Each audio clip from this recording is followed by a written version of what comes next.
Di konten Sila kali ini kita akan ngebahas soal peraturan pemerintah nomor 53 tahun 2023 yang baru ditandatangani Pak Jokowi yang membuat menteri dan wali kota jadi bisa nyapres atau nyawapres tanpa harus mundur dari jabatannya. Nah ini lagi rame dibahas dan gue jadi ngerasa perlu ngebahas karena ada banyak miskomunikasi. Dipikir ini untuk menguntungkan Gibran, bukan. Ini untuk menguntungkan Pak Prabowo.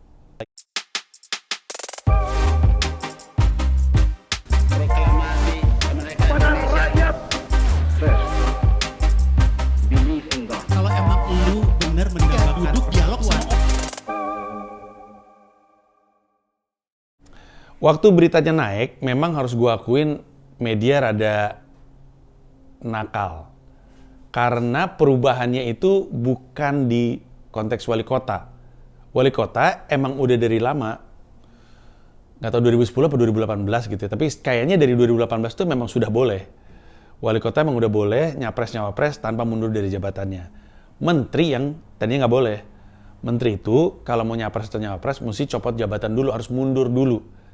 Baru kemudian dia nyapres. Nah ini yang berubah. Sekarang menteri nggak perlu mundur dari jabatannya untuk bisa nyapres atau nyawapres. Nah itu berarti banyak yang ngomongin soal Sandi. Tapi Sandi waktu itu mundur, Sandiaga Uno mundur dari jabatannya sebagai wakil gubernur DKI Jakarta bukan karena aturannya mengharuskan dia seperti itu. Karena menurut dia lebih baik dia mundur aja. Dan ini ada sesuatu yang sangat-sangat baik. Gua apresiasi, kita semua harus apresiasi. Karena dia sebenarnya bisa aja terus ngejabat. Cuman kan kita resikonya kan ada dua. Dia nggak fokus jalanin perannya dan takutnya dia menyalahgunakan jabatannya secara dia sengaja ataupun tidak. Ini nih yang kemudian jadi perkara. Ini yang kemarin gue ramein. Kemarin kan gue ramein kan di Twitter gue ramein atau di x.com, di Instagram, di TikTok, di YouTube gue ramein. Paling gede sih di Instagram ya. Tapi karena judulnya gitu ya, judulnya adalah Jokowi tanda-tangani peraturan pemerintah yang membuat menteri dan wali kota tidak perlu mundur. Orang pikir ini tuh didesain untuk Gibran. Gibran udah mulus sebenarnya dalam aturan ini. Ini untuk Pak Prabowo. Nah, bagaimanapun gue sih terutama, kalau gue nggak bisa mewakili lu semua, gue tuh sama gusarnya. Karena menurut gue dari zaman waktu masih cuman kepala daerah doang, nggak perlu nyopot jabatan, bisa nyapres-nyawapres, dari situ aja udah ngerasa salah gue. Sekarang ditambah menteri, kan sebel.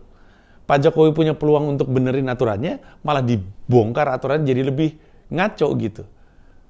Ngaco loh, orang bisa, gini deh, ada wali kota mengkampanyekan orang aja itu udah salah. Wali kota Medan, Bobi, itu kan kampanye untuk Prabowo dan Gibran.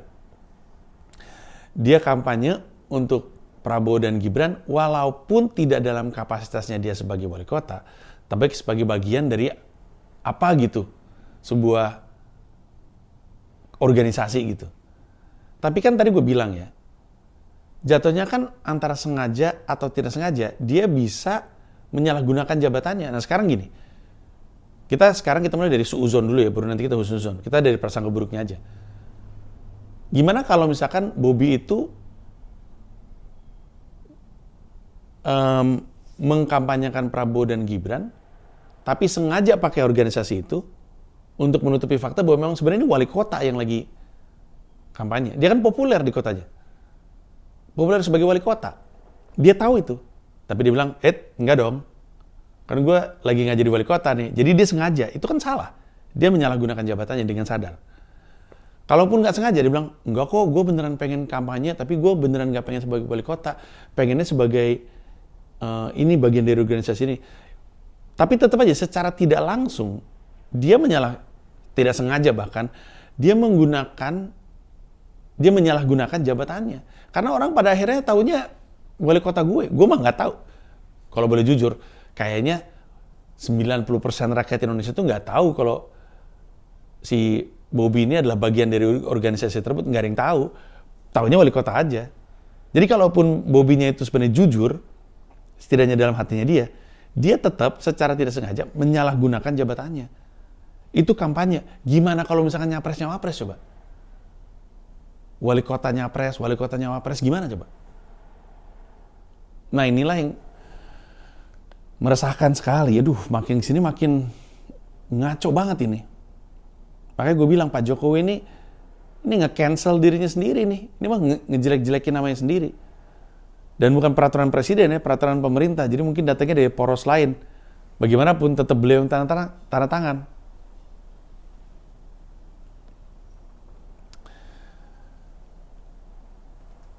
Orang kan bilang gini, tapi kan di peraturan itu tulisannya adalah bisa cuti. Harus cuti bahkan. Dapat izin dari presiden dan harus cuti. Ya iya benar. Tapi kan lu ngantor, lu pernah kerja kan? Gue bingung sama orang, nggak boleh gitu. Itu kan dia kan cuti, Ji. Ngerti cuti? Lu ngerti cuti nggak sih? Kalau lu cuti kan bukan berarti lu tidak. Lu cuti dari pekerjaan lu menjadi account eksekutif. Kan lu tetap account eksekutif. Jabatannya tetap melekat di lu, cuman lu lagi nggak kerja. Tapi lu adalah account eksekutif kantor tersebut, tetap kepake. Misalkan gini, lu account eksekutif, lu sales dari sebuah perusahaan. Lu cuti liburan. Waktu lu liburan, lu tidak menjalankan pekerjaan lu sebagai sales, tapi kan lu tetap merupakan sales dari kantor tersebut. Nah sekarang bayangin, ketika lu lagi cuti, lu misalnya melakukan sesuatu yang sifatnya conflict of interest, misalnya jualan jadi sales untuk perusahaan lain. Boleh nggak? Nggak boleh kan? Kan lu tetap tercatat sebagai karyawan perusahaan tersebut. Lu nggak cuti itu cuma mengatakan bahwa lu tuh nggak ngejalanin tugas lu sebagai sales di sini. Jalanin tugasnya nggak, tapi lu masih. Ini bukan dipecat nih, bukan mundur, lu masih.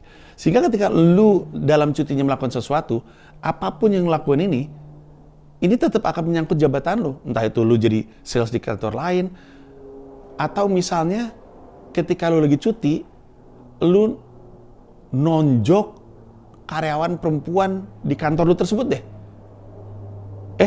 Nggak bisa dipecat dong gue dari perusahaan, kan gue lagi cuti. Lah, ya tetap dipecat dong. Kan lu cuti cuma menandakan lu nggak kerja, tapi kan lu kan tetap di jabatan tersebut. Kebayang maksud gue? Dan ketika lu cuti, pekerjaan lu kan tetap ada. Makanya gue, ini orang goblok semua nih, buzzer-buzzer nih, pada belum kerja kayaknya jadi nggak ngerti. Kalau lu cuti, pekerjaan lu kan tetap ada, tapi lu limpahin ke orang lain, kan gitu. Lu sales nih, lu punya klien yang mesti lu meetingin kan, tapi lu cuti, jadi bukan lu yang nyamperin kan, orang lain yang ngerjain. Berarti kerjaan lu kan masih jalan, lu titipin sama orang lain. Sekarang kita jujur-jujuran aja deh. Kita nggak usah ngomongin sales. Kalau kita jadi wali kota, yang kita jalanin kan program-program kita, tanggung jawab kita. Lu titipin sama orang lain, emang jalan. Mastiinnya jalan gimana? Tanggung jawabnya itu loh sama pekerjaannya, karena walaupun lu cuti, pekerjaan lu masih ada. Itu yang sebenarnya menyebalkan kan. Mending kayak Sandiaga Uno. Udah gue mending mundur aja deh, walaupun aturannya bilang boleh, mending gue mundur. Ya karena hal-hal tadi. Takut menyalahgunakan, takut kerjanya berantakan.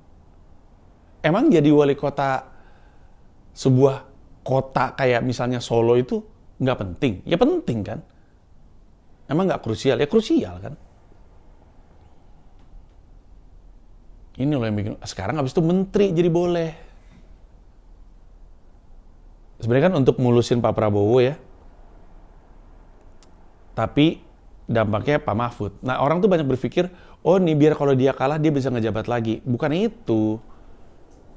Bukan itu. Sekarang gini, kalau gue menteri, terus gue lagi kampanye, tapi gue masih menteri, ketika gue nyuruh orang untuk bantuin gue dalam urusan kampanye, itu kapasitasnya gue sebagai apa? Ngakunya sih sebagai capres atau cawapres.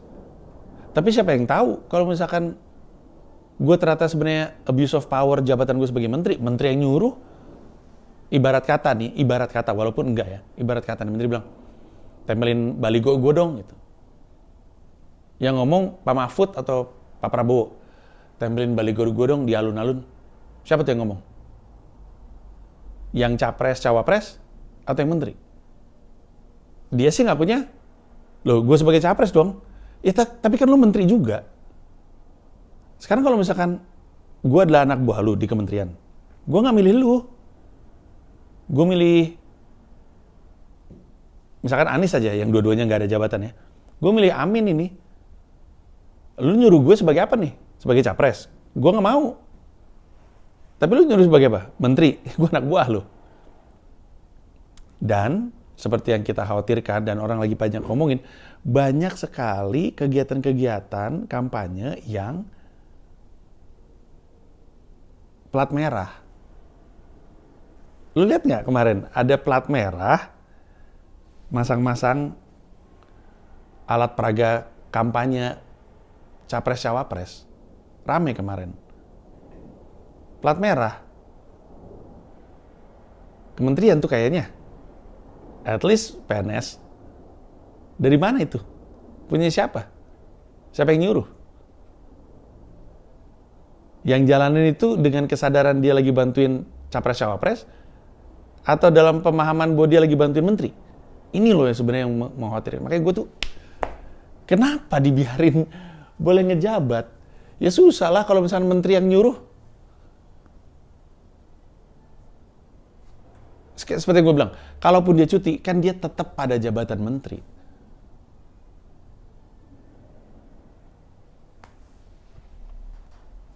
Sulit ya? Kacau banget ini. Bingung gue.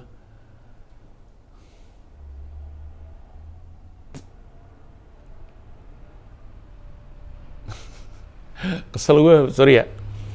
Tapi moga-moga dari sini udah jelas ya. Jadi serangan kita tuh jangan ke Gibran saja. Serangan kita tuh juga ke Prabowo dan ke Pak Mahfud. Dan sebenarnya tepatnya serangannya tuh Pak Jokowi ini sebenarnya ini. Ke Pak Jokowi. Ampun dah gue. Sing. Dah itu aja dari gue. Seperti biasa silahkan tulis di kolom komentar apakah ini boleh rilis atau enggak. Ini kan konten eksklusif untuk member. Tapi dan mereka bayar soalnya kan untuk bisa nonton eksklusif ini. Tapi kadang-kadang bahkan para member pun ngerasa ini banyak manfaatnya untuk orang umum. Jadi mereka rela untuk dibuka untuk umum. Jadi silakan voting di kolom komentar kalau lu rasa ini boleh diajukan untuk umum. Tapi ini pengorbanan lu ya, lu bayar soalnya untuk dapat ini. Nanti akan gue buka untuk umum. Makasih banyak. Bye-bye. Pusing.